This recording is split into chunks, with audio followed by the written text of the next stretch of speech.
Madame, Monsieur, bonjour. Merci de nous rejoindre pour cette nouvelle édition. Voici les titres de ce dimanche 5 octobre. Le président de la République présente ses condoléances suite au décès ce dimanche du moudjahid et diplomate Ahmed Taleb Ibrahimi à l'âge de 93 ans.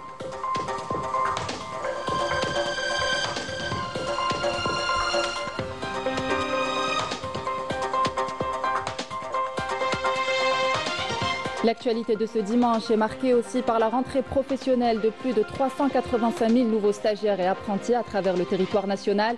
Une rentrée placée sous le signe de l'ouverture de nouvelles filières adaptées aux besoins du marché de l'emploi.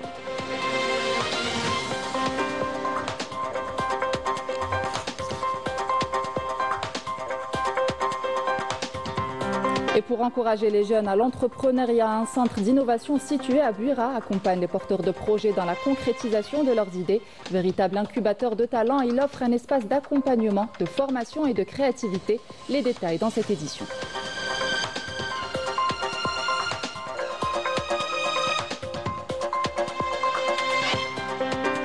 Des négociations indirectes sont prévues aujourd'hui au Caire pour finaliser les modalités du cessez-le-feu et l'échange des prisonniers entre le mouvement de résistance palestinien Hamas et l'entité sioniste.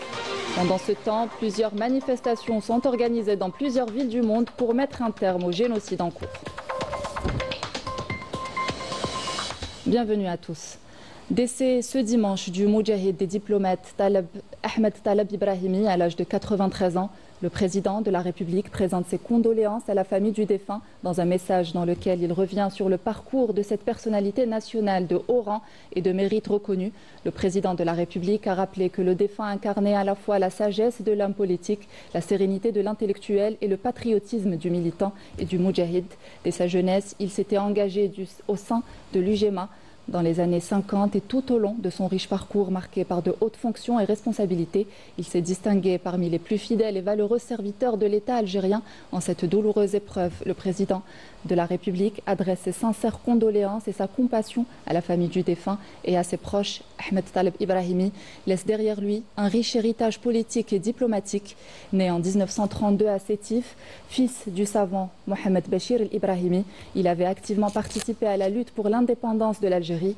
Après 1962, il avait occupé plusieurs hautes fonctions de l'État, notamment ministre de l'Éducation, ministre de l'Information et de la Culture, puis ministre des Affaires étrangères. À l'occasion de la rentrée professionnelle, le président de la République, Abdelmadjid Tebboune, a adressé ses vœux à la communauté de la formation et de l'enseignement professionnel. Bonne rentrée à l'ensemble des stagiaires de la formation professionnelle. Je vous souhaite plein succès dans votre parcours d'acquisition des compétences qui vous ouvriront des perspectives professionnelles dans divers domaines. Je salue également à cette occasion tous les enseignants et travailleurs du secteur pour les efforts qu'ils consentiront, a écrit le chef de l'État sur son compte sur les réseaux sociaux. Près de 385 000 nouveaux stagiaires et apprentis ont entamé aujourd'hui leur entrée à travers tout le pays. Une rentrée marquée par l'ouverture de nouvelles filières adaptées aux besoins du marché de l'emploi. Le centre de formation de Rahmania, situé à l'ouest d'Alger, illustre cette dynamique avec des spécialités tournées vers le numérique et les nouvelles technologies. C'est un reportage de Badia Amarni.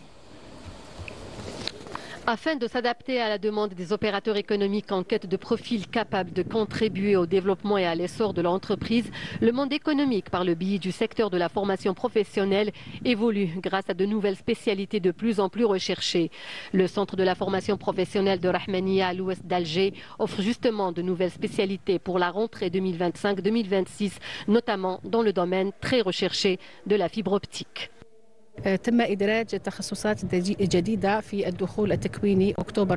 Nous avons intégré de nouvelles spécialités pour la session d'octobre 2025 dans les domaines de l'informatique, de la numérisation et des télécommunications.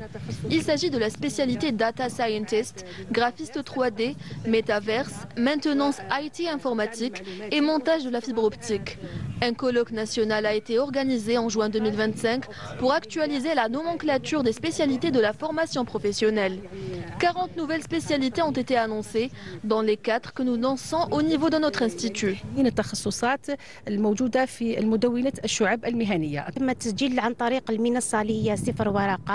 Les inscriptions sont faites via une plateforme numérique, donc zéro papier. Nous avons inscrit pour la session d'octobre 338 stagiaires, dont 25 dans la spécialité fibre optique et 33 pour la maintenance IT informatique. Tout est fin prêt pour accueillir les stagiaires. Les moyens humains et matériels sont mobilisés, entre autres un laboratoire d'informatique et de l'audiovisuel et des salles de cours.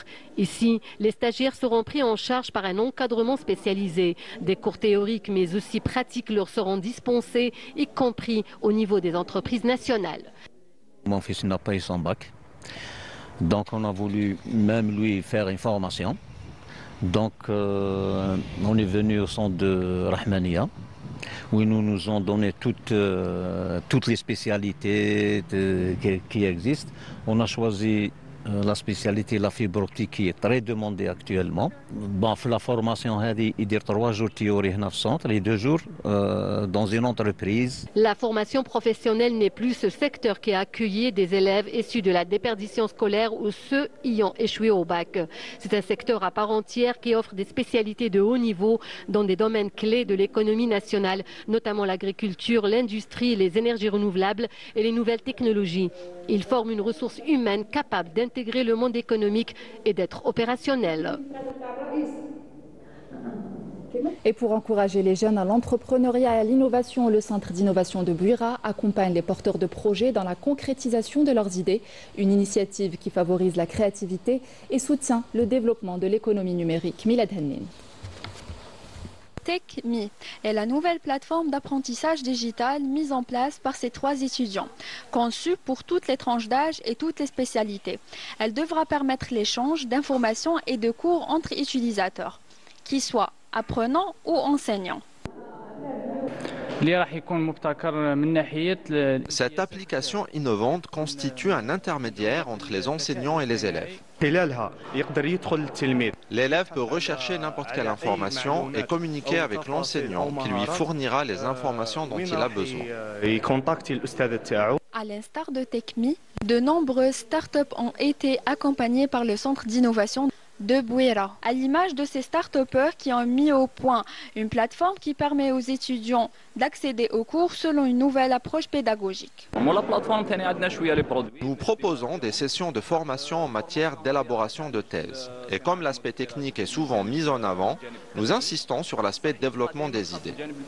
Nous avons même ce guide qui rappelle la déontologie en matière d'utilisation de l'intelligence artificielle.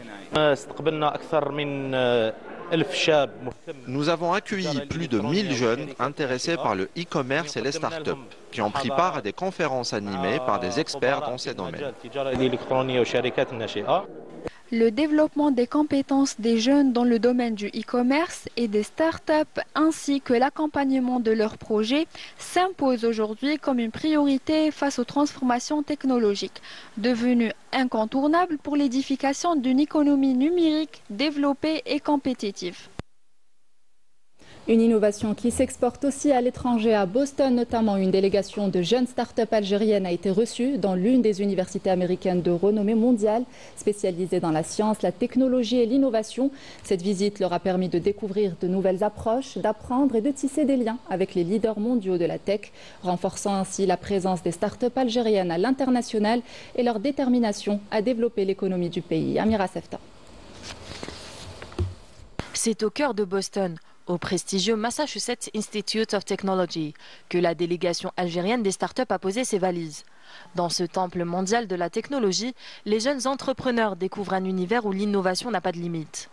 Des infrastructures ultramodernes, des laboratoires connectés, des procédés capables d'optimiser la production tout en économisant temps et énergie. Un véritable concentré de savoir et d'ingéniosité.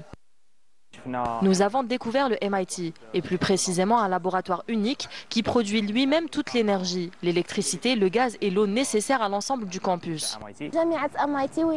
Au MIT, nous avons découvert de nouvelles technologies et approches innovantes, notamment grâce à un ingénieur algérien qui y exerce et nous a accompagnés dans cette visite. Une rencontre inspirante, suivie d'une démonstration complète du fonctionnement des outils technologiques les plus pointus et des méthodes scientifiques appliquées au sein de de l'Institut. Une expérience qui a éveillé chez les participants une envie commune, celle de repousser les limites et de transformer leur projet en moteur d'innovation pour l'Algérie. Le programme de la mission des startups à Boston est particulièrement riche. Il comprend des visites dans de grandes universités comme le MIT et Harvard, ainsi que dans d'importantes entreprises technologiques. Tout cela a été rendu possible grâce au soutien actif de la communauté algérienne installée ici, à Boston. Dans un environnement économique et technologique fertile, cette initiative continue d'engager les résultats et de renforcer la présence des jeunes entrepreneurs algériens sur la scène internationale. Des ambitions élevées, portées par une même détermination, hisser l'économie algérienne parmi les plus dynamiques du continent. L'Algérie confirme sa montée en puissance sur la scène économique africaine, soutenue par des réformes ambitieuses et une stabilité financière maîtrisée. Le pays vise un PIB de 400 milliards de dollars d'ici 2027, une trajectoire ascendante où le pays est en passe de figurer parmi les 3 premières économies du continent. Les détails avec Rina Lorari. L'Algérie poursuit sa transformation économique et désormais, elle figure parmi les premières économies africaines. Portée par des réformes structurelles engagées depuis plusieurs années, la dynamique de croissance s'installe durablement dans le pays. Avec une croissance estimée à 3,5% et une inflation ramenée à 4%, les indicateurs macroéconomiques témoignent d'une stabilité retrouvée. Les réformes financières et budgétaires ont permis d'assainir les comptes publics et de rapprocher la gestion monétaire de l'économie réelle. Résultat, l'Algérie est aujourd'hui moins dépendante de ses réserves de change et affiche une résilience face aux fluctuations du cours du baril. La politique économique actuelle mise sur 3 priorités: la souveraineté alimentaire, la transition énergétique et la diversification industrielle. Le développement des filières agricoles au sud, la promotion des énergies renouvelables, solaires, éolien et hydrogène, ainsi que la création des ministères dédiés illustrent cette nouvelle orientation avec pour objectif principal renforcer la production nationale et attirer les investissements à haute valeur ajoutée. Par ailleurs, la nouvelle loi sur les investissements commence à porter ses fruits.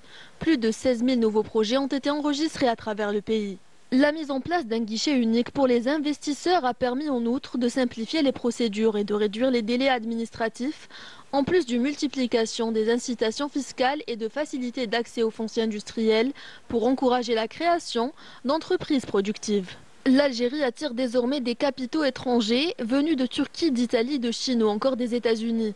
De grands groupes se sont implantés dans la sidérurgie, le textile, l'agroalimentaire ou les mines, confirmant l'attractivité croissante du marché algérien. Malgré un secteur informel encore important et des défis à relever dans la bancarisation de l'économie, le pays s'appuie sur un atout majeur, sa jeunesse. Chaque année, près de 30 000 diplômés rejoignent le marché du travail, porteurs d'une nouvelle culture économique, technologique et entrepreneuriale. Entre diversification, innovation et ouverture maîtrisée, l'Algérie vise un PIB de 400 milliards de dollars d'ici 2027.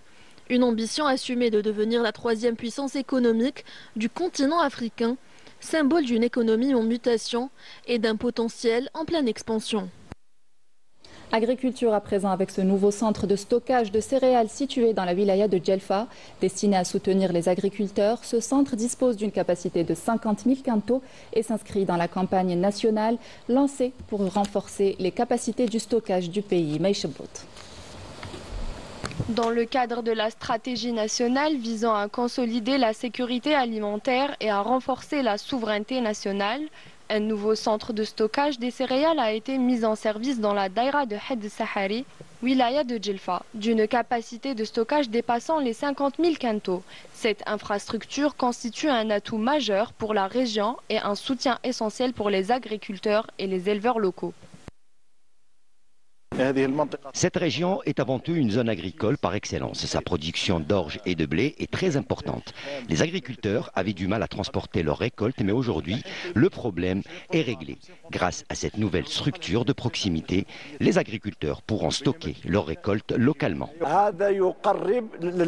Ce centre facilitera l'approvisionnement rapide des agriculteurs et des éleveurs, tout en réduisant les coûts de transport et les difficultés qu'ils rencontraient auparavant. La wilaya de Djelfa a prévu la réalisation de 8 centres de proximité à travers différentes communes, choisis stratégiquement pour rapprocher les produits agricoles essentiels, notamment l'orge et les semences des exploitants dans leur zone d'activité. La saison agricole précédente a été marquée par une production record en matière de céréales. Aujourd'hui, les projets restants sont dans leur phase finale de réalisation, avec une capacité de stockage estimée à 5000 tonnes par centre. Ces avancées permettront à la wilaya de gagner progressivement en autonomie dans le domaine du stockage. Djelfa s'impose désormais comme un pôle stratégique pour la collecte et la conservation des céréales, contribuant ainsi à la sécurité alimentaire du pays. Dans l'actualité internationale, le mouvement de résistance palestinien Hamas qui accepte le plan de paix américain sous conditions.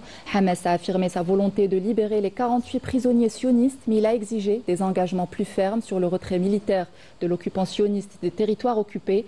Autre exigence, la tenue de discussions sur le rôle du mouvement de résistance dans un futur État palestinien unifié. Des négociations indirectes seront menées aujourd'hui et demain au Caire pour se mettre d'accord sur les termes de la mise en œuvre du dit plan de paix. Mais en attendant, l'entité sioniste a intensifié ses bombardements dans la bande de Gaza où plus de 70 Palestiniens sont tombés en martyrs au cours des dernières 24 heures, ce qui est loin d'être de bon augure pour les négociations. Dans plusieurs villes du monde, notamment à Rome, Barcelone, Londres, Paris, Dublin ou encore Madrid, des milliers de manifestants se sont rassemblés hier pour exprimer leur solidarité avec le peuple palestinien et dénoncer l'agression génocidaire sioniste en cours. Ces mobilisations font écho à l'interception par l'armée sioniste de la flottille humanitaire Global Soumout. La jeunesse marocaine toujours sous tension, le mouvement Gen Z 212 multiplie les manifestations à travers le pays pour dénoncer le chômage, l'absence de perspectives et les inégalités sociales. Une mobilisation qui traduit la colère de toute une génération et sa détermination à changer l'avenir du pays. Raouf Hamouche. Depuis les soi-disant réformes constitutionnelles de 2011, les promesses étaient claires. Moderniser le pays, améliorer les services publics, bâtir une véritable démocratie.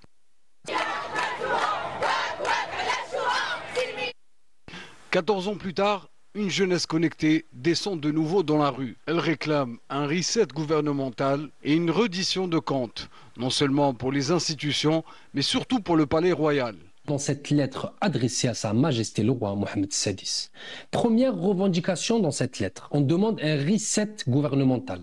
Seconde revendication, faire du Maroc un pays où la loi s'applique à tous. Quand on va au Maroc et qu'on discute, moi je reste plusieurs mois au Maroc, et j'aime discuter de ça avec les Marocains.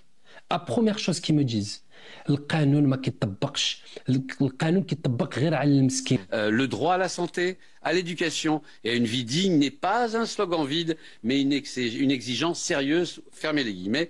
Et puis dans les rues, il crie un autre slogan qui est « Les stades sont là, où sont les hôpitaux ?» Alors, pour comprendre, il a fallu le télescopage en fait de 2 informations pour mettre le feu aux poudres. C'était en fin de semaine. L'achèvement à grands frais, plusieurs centaines de millions d'euros, je passe sous votre contrôle, d'un stade à Rabat pour la Coupe du Monde de 2030 et la mort en parallèle à Agadir, pratiquement en même temps, de 8 femmes qui venaient d'accoucher dans un hôpital public. En 2011, le Hirak avait obtenu une révision de la Constitution, présentée comme une avancée vers un Maroc plus juste. Mais pour beaucoup, cette réforme n'a été qu'un texte. Dans les faits, le Marzane a consolidé son pouvoir et a accentué les inégalités sociales. Les critiques d'aujourd'hui sont plus franches. Elles dénoncent la concentration des décisions et critiquent la mise en avant de projets jugés vitrines au détriment des services sociaux de base. Le roi n'évolue pas dans un système d'alternance ni de réforme. Au contraire, avec cette soi-disant nouvelle constitution, il s'est encore plus accaparé le pouvoir. La constitution en dit long, le mot peuple n'apparaît qu'une seule fois, tandis que le mot roi revient 61e fois.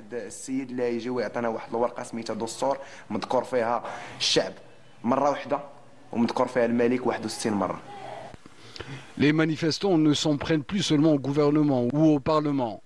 Leur cible est le régime du Marzane lui-même, un réseau où se mêlent palais, grandes familles, élites économiques et narcotrafiquants, accusés de servir une minorité au détriment de la majorité.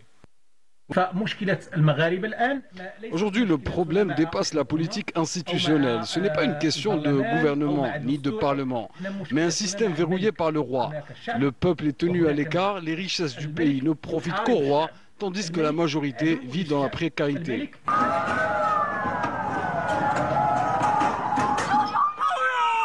Une génération monte au créneau. Elle dit tout haut ce que d'autres n'osaient que murmurer.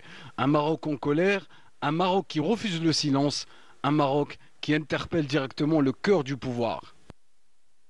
Retour dans le pays et qui dit mois d'octobre dit octobre rose. Près de 15 000 nouveaux cas de cancer du sein sont recensés chaque année dans le pays. Les campagnes de sensibilisation se multiplient et des centres de dépistage ont été ouverts dans plusieurs wilayas du sud-ouest pour permettre à chaque femme d'accéder gratuitement à un examen. L'exemple ce midi à Béchar avec Jawida Bebahmed. Selon les dernières estimations du plan cancer 2025, l'Algérie enregistre chaque année environ 14 000 à 15 000 nouveaux cas du cancer du sein. Ce chiffre représente près du quart de l'ensemble des cancers diagnostiqués, avec une tendance inquiétante à la hausse. La maladie touche de plus en plus de femmes jeunes, parfois âgées de moins de 40 ans, ce qui interpelle les spécialistes sur l'importance de la prévention dès le plus jeune âge adulte. On est là pour le dépistage précoce des maladies cancéreuses concernant la femme, à savoir le cancer du sein et le cancer du col. Donc on est متجندين بالإمكانيات يعني المتاحة. هذه مناسبة باش يكون الكشف المبكر عن سرطان عنق الرحم وسرطان الثدي. C'est une occasion pour nous afin de prévenir le cancer du sein et du col par le dépistage précoce pour éviter toute séquelle de la maladie due à sa découverte tardive. On peut guérir désormais du cancer du sein, il faut simplement dépister à temps. Malgré des avancées réelles, l'existence de centres régionaux d'oncologie, l'accès croissant à la mammographie et la mobilisation remarquable des associations, les défis persistent. Il y a pas mal de centres de dépistage dans le sud-ouest algérien, c'est-à-dire Béchar, Bni Abbas, Taberbala, Oulad Khadir, Bint Shirk, Boutbega, Bni Wennif, Koulom. Donc c'est un réseau de dépistage qui a été constitué par le ministère de la Santé. D'abord, je veux que la femme s'occupe d'elle-même. La médecine se développe si rapidement sur ce côté. La personne atteinte du cancer peut désormais se guérir. Simplement, il faut avoir le courage de le dépister à temps. Et nous sommes là, présents, pour le faire, du 1er au 31 octobre. À l'occasion d'Octobre Rose 2025, les acteurs de la société civile et les professionnels de santé réaffirment un message clair. Un dépistage précoce peut réduire de moitié le risque de mortalité lié au cancer du sein. La bataille est donc avant tout celle de la prévention et de l'information pour que chaque femme ait accès à un examen régulier et gratuit. Sport à présent, l'athlète algérien Kamel Kerjana s'est adjugé la médaille de bronze du concours de lancer de poids catégorie F33 lors des championnats du monde de para-athlétisme qu'abrite la capitale indienne New Delhi après un jet mesuré à 11,09 m. Cette 12e édition prendra fin aujourd'hui avec la 9e et dernière journée. C'était là la dernière information de cette édition. Merci de l'avoir suivi. Excellente suite des programmes sur Canal Algérie.